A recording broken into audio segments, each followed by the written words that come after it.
कोटा में फंसे छत्तीसगढ़ के छात्रों को आज अपने प्रदेश के लिए रवानगी होगी और इन छात्रों को लाने के लिए छत्तीसगढ़ सरकार ने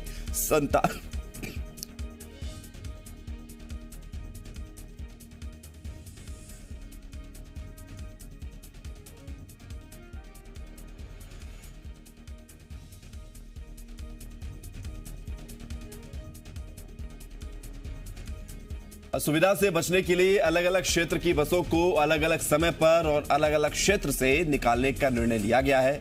छात्रों के लिए कोटा में 3 पिकअप पॉइंट बनाए गए हैं। छात्रों को कोटा में होटल कंट्री इन, सत्यार्थ और कुन्हाड़ी में से बसें मिलेंगी और इसके पहले सबसे पहले बस्तर क्षेत्र के छात्रों के लिए शाम 4 बजे कोटा से बस रवाना होगी। इसके बाद शाम 4:30 बजे सरगुजा जोन की बस रवाना होगी।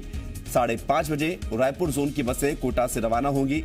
शाम 6:30 बजे दुर्ग और शाम 7:30 बजे बिलासपुर जोन के छात्रों के लिए कोटा से बसें रवाना होंगी।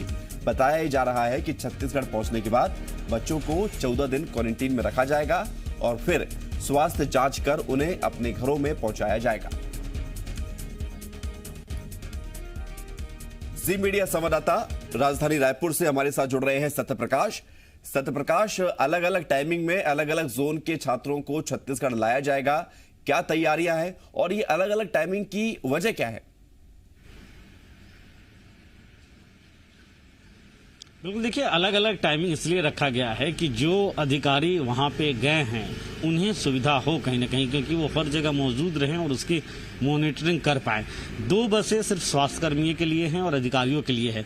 अलग अलग टाइमिंग रहेगा तो उससे ये होगा कि वहां से निकलने से पहले एक बार जो स्वास्थ्य परीक्षण होता है, उनका जो तापमान माप लिया जाता है, वो सही तरीके से हो जाएगा या समय रहते हो जाएगा और उसके बाद जो है वो उनके रवानगी। दूसरी बड़ी वजह ये भी है कि अलग अलग जगहों पे ये छात्र रुके हुए हैं और इसलिए भी अलग अलग जगह पे ही बसों की व्यवस्था की गई है कि सीधे छात्रों को वहीं से निकाला जाए, एक जगह एकत्रित करने के बजाय या एक जगह भीड़ लगाने के बजाय। दूसरी तरफ अगर हम कहें तो ये तमाम छात्र आज शाम को चूंकि निकल रहे हैं, अलग अलग टाइमिंग है, 4:30 बजे से लेकर शाम को 7, 7:30 बजे तक। अलग अलग जो जोन है, जैसे बिलासपुर संभाग के जो बच्चे हैं उन्हें बिलासपुर के लिए, जो सरगुजा संभाग के बच्चे हैं उन्हें अंबिकापुर सरगुजा के लिए, जो रायपुर संभाग के बच्चे हैं उन्हें रायपुर, मतलब अलग अलग जो 5 जोन बांटा गया है अलग अलग संभागों के अकॉर्डिंग, उनके लिए बसों की रवानगी होगी। लेकिन यहाँ आने के बाद भी फिर से उनका एक बार चेकअप होगा और उसके बाद 14 दिन उन्हें क्वारंटीन में रहना होगा, जिसके बाद चेकअप होगा और उसके बाद उन्हें अपने अपने घरों के लिए रवाना कर दिया जाएगा। तो ये पूरा प्रक्रिया अपनाई जाएगी। मतलब ये कि 97 बसें जो गई हैं राजस्थान के कोटा विद्यार्थियों को लाने, करीब 2500 के आसपास विद्यार्थी वहाँ हैं, वो आज वहाँ से निकलेंगी। तो ये उन विद्यार्थियों के लिए भी ये सुखद बात है और दूसरा उनके जो पालक हैं, जो उनके पेरेंट्स हैं, उनके लिए भी ये सुखद बात है कि उनके बच्चे अब कम से कम उनके प्रदेश तो आ रहे हैं। ये जरूर है कि 14 दिनों क्वारंटीन में रहेंगे लेकिन अपने प्रदेश में रहेंगे। बिल्कुल, ये एक सुखद खबर है। लेकिन सत्यप्रकाश, क्वारंटीन में रहना होगा 14 दिन, जैसा कि आपने ही बताया, तो कहाँ व्यवस्था की जाएगी इनकी, इसको लेकर क्या जानकारी है?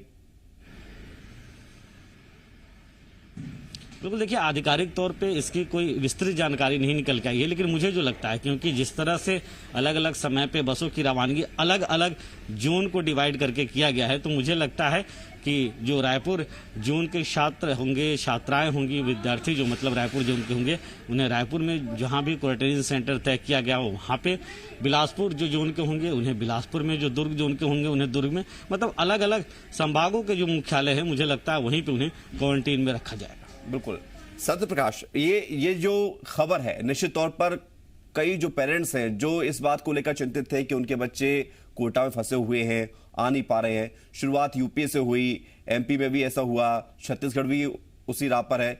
तो ये जो शुरुआत है ये अच्छी शुरुआत है और अब तो छत्तीसगढ़ की सरकार मजदूरों को लेकर भी प्रयास कर रही है कि मजदूरों को भी छत्तीसगढ़ लाया जाए। इसके लिए प्रस्ताव भी बनाकर भेजा गया है। तो छत्तीसगढ़ सरकार छत्तीसगढ़ के लोगों के लिए देखरेख कर रही है और उनको वापस अपने गृह राज्य बुला रही है, ये एक अच्छी संकेत है।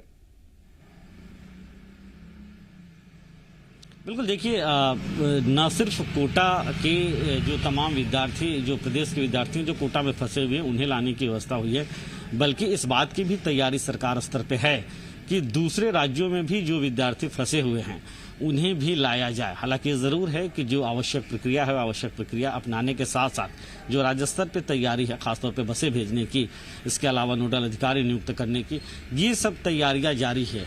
और जहां तक जानकारी मिल पा रही है कि कोटा से जब छात्र लौटेंगे तो अन्य राज्यों में भी जो छात्र फंसे हैं उनके लिए भी हो सकती है सरकार जल्द ही बसें भेजे। इसके अलावा जो श्रमिक दूसरे राज्यों में हैं उनको भी लाने की अनुमति मांगी जा रही है और जैसे ही अनुमति मिलती है सरकार अपने स्तर पे व्यवस्थाएं अभी से शुरू कर दी हैं, उन्हें भी लाने की तमाम व्यवस्थाएं होंगी। चूंकि छत्तीसगढ़ सरकार ने ये साफ किया है कि न सिर्फ विद्यार्थी बल्कि जो श्रमिक भी हैं दूसरे राज्यों में फंसे छत्तीसगढ़ के, उन्हें भी लाने की व्यवस्था की जाएगी।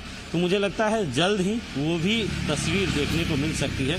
हालांकि कुछ प्रक्रियाएं हैं वो पूरी हो उसके बाद सरकार कदम। बिल्कुल, बहुत शुक्रिया आपका सत्यप्रकाश हमारे साथ जुड़ने के लिए और तमाम जानकारी देने के लिए। तो आज कोटा से छात्र छत्तीसगढ़ पहुंचेंगे।